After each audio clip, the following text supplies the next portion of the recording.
Hello. My name is Robbie Fitzwater. I, I own and operate Marketing Rhythm. We help businesses with email marketing or retention marketing. One of the questions we get asked all the time is kind of anything and everything around building a list and understanding what is an email list. How do I use it? So we decided we'd answer some of those questions and hopefully have some fun with it. But basically, kind of at a fundamental level, what is an email list? An email list is really basically a list. Basically, an email list is a group of people who have opted in to receive communication from you or your business around content, information, updates, promotions, basically sent to that person's inbox. So basically, that person has raised their hand and given you permission to communicate with them on a regular basis around marketing messages or whatever they're opted in for. That's building that addressable audience is really powerful for so many businesses because, again, you own that a little bit more of that relationship. So why is building a list important? Why is it so important? So building a list is important because, like I said, you really own that audience. You're not building your house on rented land, and you really kind of own that communication. So again, early in my career, I've focused mainly on social. I, again, really learned a lot really fast, but understanding, hey, in email, I'm doing the same things I've been doing on social in a lot of ways, except I'm not battling an algorithm for reach and communicate with my audience all the time. So essentially, I have ownership over that audience. That first party data is really powerful because I can communicate with my audience in a way that's going to be meaningful and hopefully valuable, and I'm not going to be battling somebody else to communicate with them. So again, building that audience really is a powerful tool, and what is kind of that next level, and once businesses can turn this corner and take that audience and turn them into a community, that's when they can really develop really strong relationships and do amazing things with that list. Basically, we always think of kind of like audience building. We think of it as one of those three pillars of the email marketing ecosystem that we talk about all the time, where we have our audience building pillar, we have our automations pillar, and we have our campaigns pillar. All three of those working in conjunction are really powerful. And again, audience building is one of those because it's a really large component and it's so important. And sometimes it's overlooked a little bit more so. So ideally, you want to be taking that list you're running through, and you want to be ideally collecting a little bit more data over time. You want to be improving that data. You want to be getting to know that list over better and better over time.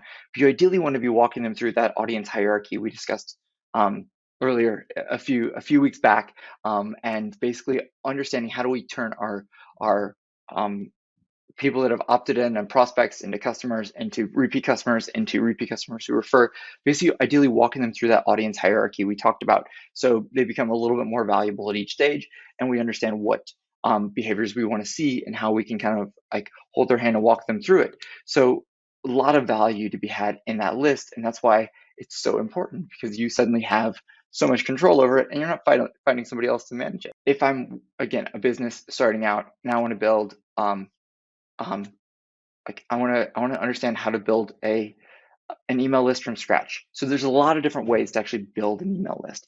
And thinking about how to do this, there's a few different approaches. One of the ones I think I'm kind of passionate about and kind of excited about. I like to build a like content first list. Again, so much of what we're doing here, we're using content to add value, inform, and educate you, our audience, and hopefully you're going to want to come back. It's going to be so valuable, you're going to want to come back and you're going to join our list. But basically, that's what a content first list is. It's basically people that are opting in to receive communications from you because they find it valuable enough. And seeing like a lot of businesses in the last 10-15 years doing this in a really successful way is really exciting and kind of cool, because that wasn't always possible.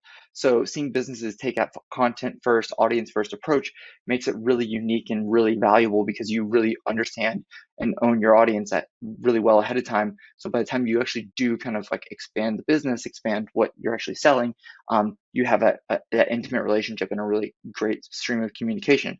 Businesses like a Glossier, like a Kylie Cosmetics, there are a lot of businesses that have really been kind of built first on content and second on a product or service offered through it. So this is one area where, again, content, basically creating information or entertainment that's valuable enough on its own that people will want to, again, opt in and get more of it because it's helping them and serving their needs.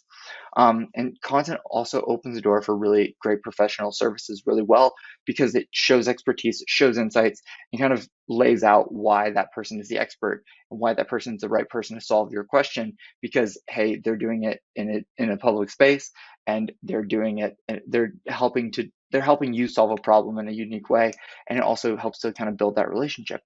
So building a list through content, I love it. Again, it takes some effort, and it's free, technically free. I always joke like, yeah, it's about as free as a free puppy. It may be free on paper, but basically that free puppy is going to cost you a lot of time and effort to create content to keep that pipeline going.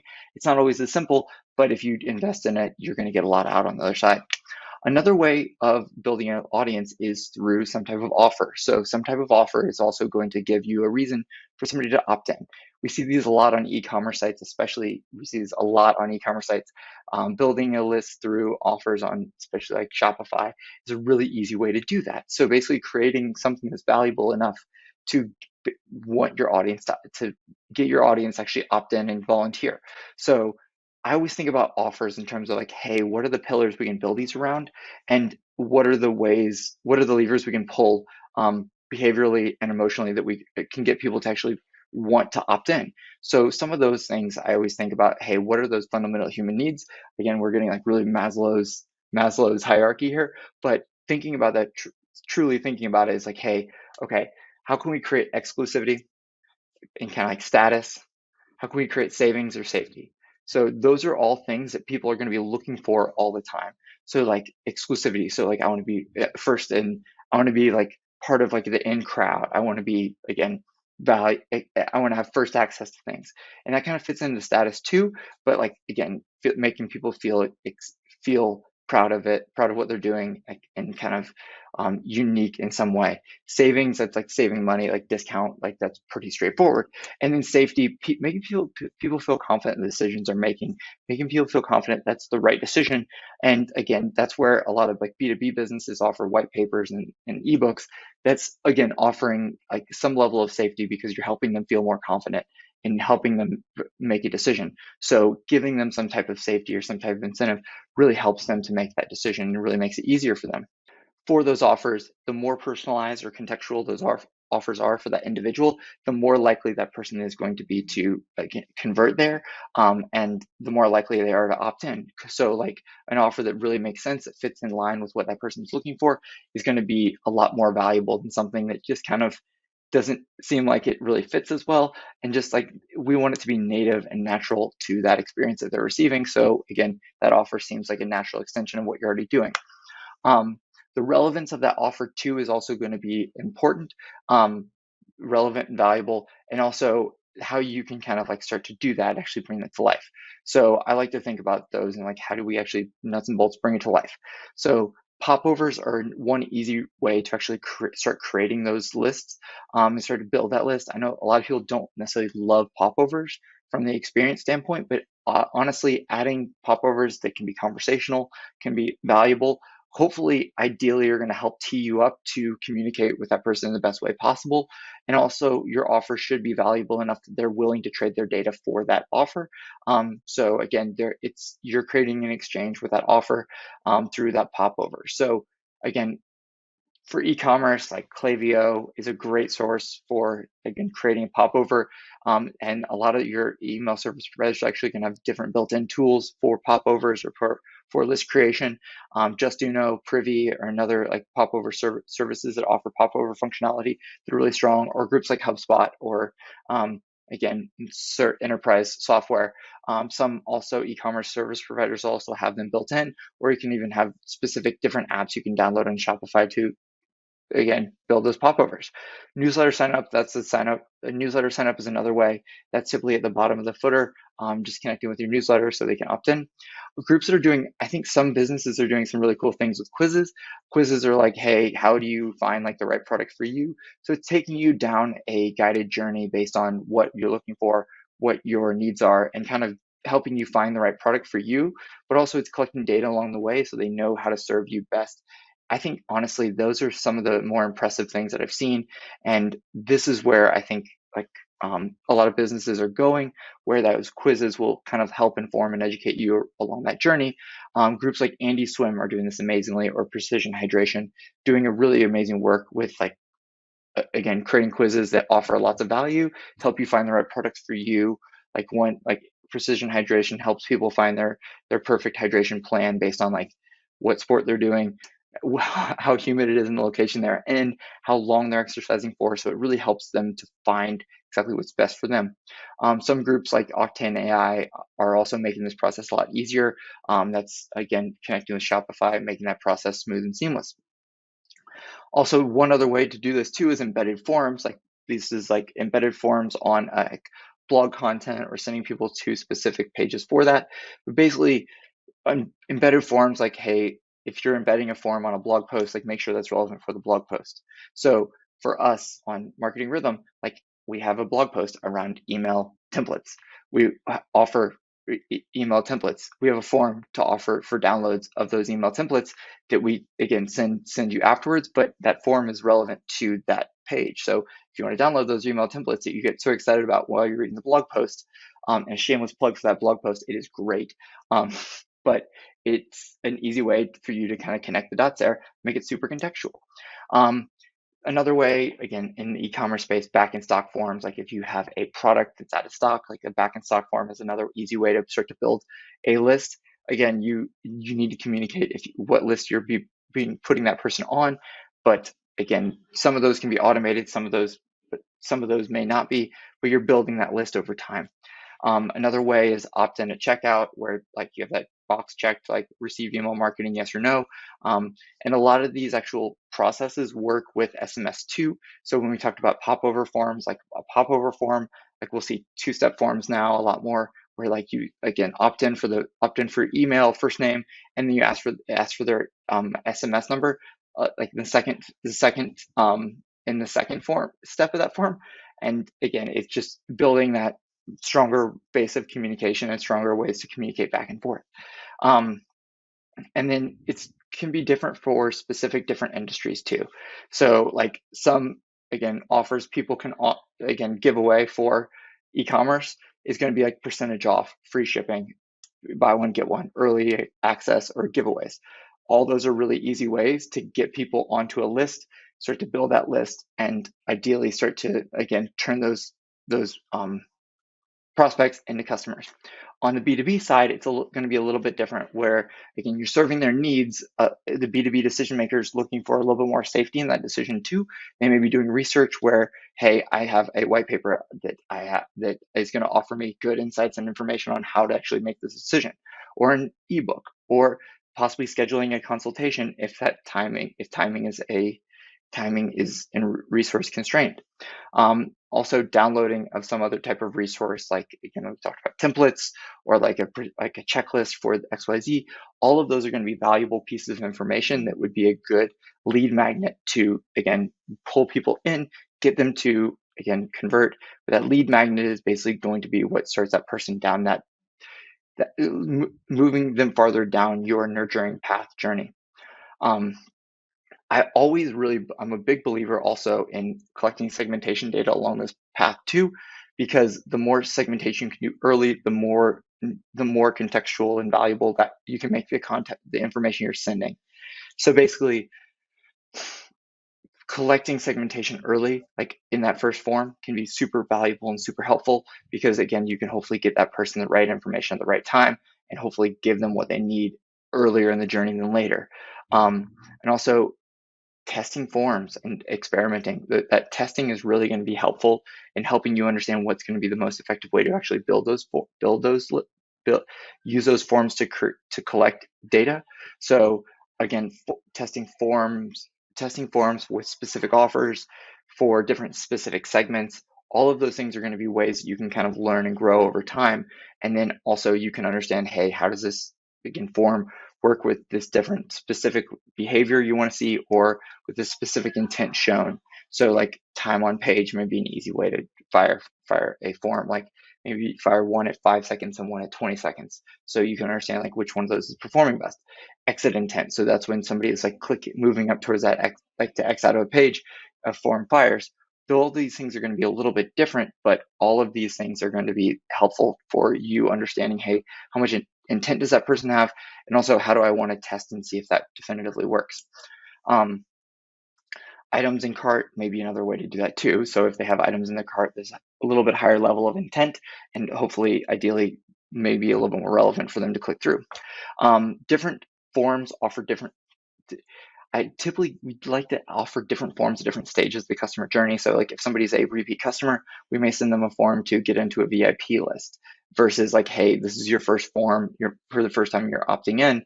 We're going to treat them differently based on the stage they are at the customer journey, which is hopefully going to lead to, again, a better experience. Also, our forms may be different at different pages. So like our forms firing on our homepage could be different than our forms firing on a collection page, could be different from our forms firing on product pages, or different than forms firing on custom landing pages. And those are kind of all different ways to start to build those lists.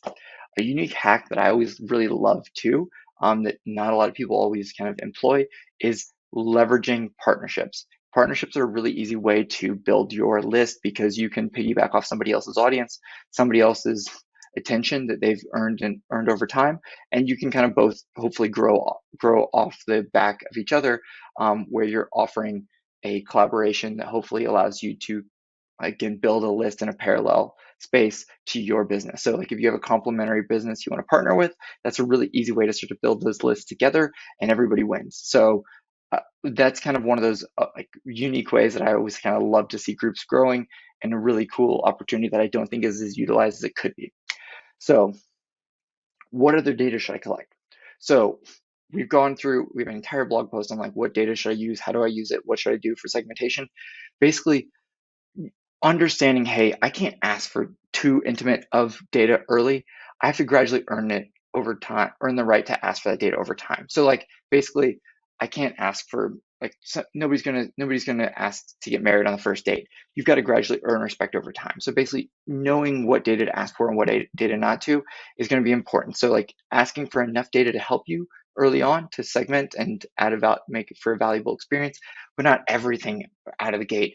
So basically thinking about what data do I collect is like, what data have I earned the right to, again, ask for at this point? And how can I, again, give more so I can ask for more later on? And honestly, with some of this data, how do we base around use cases for the product? Maybe this is like, I'm a children's clothing brand. Do I want to understand if somebody's a parent, grandparent, or gift giver? Yeah, probably. If I'm a coffee brand, again, building around preferences, do I like unique coffee, standard coffee, or decaf? Those are going to help me make a better, again, customer journey and align what they're looking for with, again, content and information along the way. Birthdays are another easy way to do this. And then the farther they are through the customer journey, or the more embedded they are with a brand, the more active they are in that community, the more you can ask for. Like later in that customer journey, yeah, you can ask for more because again, that person's gotten so much value that it's relevant and it's fine, and they're not going to bat an eyelash. So like for, again, that equestrian brand that we talked about, like we can ask for your horse's name and birthday later on in that journey, but we're not going to ask for it on the first day because that just seems kind of weird. And then also for major promotions or major, again, holidays, like VIP, like building a kind of a pre-order list or a VIP list, those can be really helpful to kind of like build that list early on to make for that process being a little bit faster. How to use, another question we get is how to use social to build your list. Basically, I always think about social, like one of your main goals in social, and comes from a person who spent like, again, like a lot of time working in social, like from 2008 to like, from 2008 to 2018 and 19, like almost exclusively in social and content. The social, one of your main goals is to get people over to your email list because you own that list and you have a lot more control over that list. So again, using social from the organic perspective, you want to drive people to your list through organic content that's engaging and informative, but you want to hopefully get them over to your email list where you can create a deeper relationship with that audience and, again, not be battling that algorithm all the time. And from the paid side, you can also use like lead forms as a goal for your paid ads, where you can also build that list through paid. Both of those in conjunction are really powerful, but thinking about social, like, yes, use it to build your list. It's a powerful tool, but again, again, it's likes, comments, and shares are not going to feed your family. You've got to move people through that audience hierarchy, and you got to hopefully get them to a place where they can actually convert and transact. And then basically, like, other frequently asked questions about building a list, like how big should my list be, or like how do I know if I have a big enough list? I always say, like, I'm going to evoke Jay-Z here. Jay-Z, 30 something. The song 30 something. It's not about the bright audience, it's about the right audience. And not necessarily building the biggest list ever, but having an active and engaged list is going to be so much more valuable than a huge list. So a huge list of people that are completely unengaged and don't care about your brand, nobody's going to care. Nobody's going to convert. But if you have a really small list of passionate fans, like, it's kind of like that Kevin Kelly's 1,000 True Fans blog post, like from way back in the day, where that's all you really need. If you have a small passionate group, those are much more powerful than a big active audience that doesn't mean anything, because again, they don't really care. They don't have any vested interest. So again, having a smaller list to begin with that's active and engaged is a lot more powerful tool than a giant list that doesn't really care. So making sure that you have a strong audience and that they're engaged is what should be one of your goals. And don't get caught up on building a giant list, because that's kind of a vanity metric that really doesn't mean anything. We have clients that have much smaller lists, but hey, they monetize that list so many times over. Like, they will make, again, 10 times the amount of revenue per user than other brands, even when they're like 10th the size. So suddenly, like, they're making just as much money as much larger brands, because they have an active engaged list, because they've cultivated, nurtured, and engaged that list over time, and they're a lot more valuable. Basically, another thing is, like, wait, what do I do on the other side? Like, when should I kick people off my list? That's another fun part, is like the list hygiene. You should be kicking people off your list all the time. Get them off your list. If you're not opening, they're not engaging, they're not buying, get them off your list. They're not helping you, they're hurting you. This is bad list hygiene, and they're hurting you. Gmail sees those non-openers every time, and they're like, hey, maybe we should send this person a spam. Maybe we should send this person a spam. So every time you're sending, that's not necessarily a good thing. So if they're not opening, they're not engaging, they're not buying, get them off your list eventually. Again, automating that process typically helps, and that's where, like, that sunset sequence really plays a large role. What are the other ways to refine your list? Yes, there's lots of ways to segment your list based on, like, purchase data, based on number of purchases, where they're at. There's lots of ways to chop and slice. We did a whole, again, another blog post around segmentation of lists. Like, it's super important. The more segmented, the better, and the more powerful that relationship's going to be. So in closing, thinking about building a list. Building a list is so important, because suddenly you're building your house on owned land as opposed to rented land. You control that relationship, you control that communication, and you are really the one in the driver's seat to really make sure that, again, you're communicating with your list in the most valuable way for them, and hopefully you're adding value so they stay engaged. Understanding it's not a vanity. This is not about vanity. You're working to build the right audience, not the bright audience. So you're not trying to shoot for 1 million people if those 1 million people are not engaged. If you have 10,000 people that are super engaged and buying on a regular basis, that's gonna be so much more valuable than 1 million people who don't care. Just thinking about, like, hey, how do I build the right audience? I want to be speaking to the right person at the right time to, again, grow my business. And then understanding too, Rome wasn't built in a day. Be kind to yourself. Not everybody's list is not going to be enormous out of the gate. So spend time, build your list. It's not going to grow overnight. In some cases it will. If you kind of, like, borrow the hack of, again, partnerships, it's a fast way to grow things, but it's understanding, hey, I want to be building this list over time. This is going to be an asset I'm investing in, because it's going to pay off in the long run. And again, when you think about that from that perspective, you can really start to understand, hey, this is a valuable business asset that I'm growing, not necessarily just needing to, again, we don't want to abuse it. So hopefully this is helpful. If you guys have any questions or I missed anything, let me know in the comments. Like, always love hearing feedback from you all. Again, we want to add value. If there's anything we missed or any glaring errors, always want to be called out for it, because again, we're all growing here, we're all learning. So hopefully this was fun. Again, my name is Robbie Fitzwater, and hopefully we'll see you guys around. Bye-bye.